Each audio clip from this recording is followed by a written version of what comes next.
see this fire and conclude that the civilization is being destroyed, that the fluidity is the loss of the specific forms that the civilization requires to function, that the urgency is to restore the cold state form, to rebuild the institutions whose legitimacy has been challenged, to restore the employment whose dissolution has produced the displacement, to reestablish the cognitive hierarchy whose dissolution has destabilized the social arrangements it organized.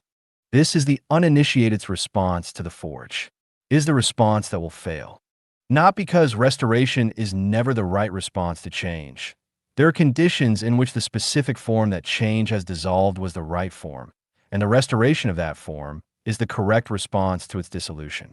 But because the cognitive equalization is not a disruption of the scarcity era's forms that leaves the conditions for those forms intact, is not the kind of change that restoration can address. Because the conditions that produce the forms have changed in ways that make the form's restoration impossible even when the will to restore them is present.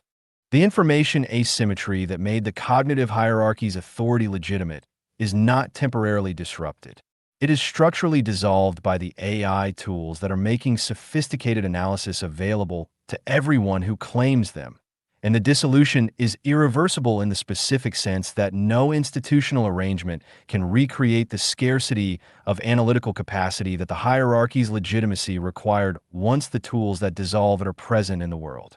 The employment that organized the professional class's identity and its daily life is not temporarily reduced by a cyclical economic downturn.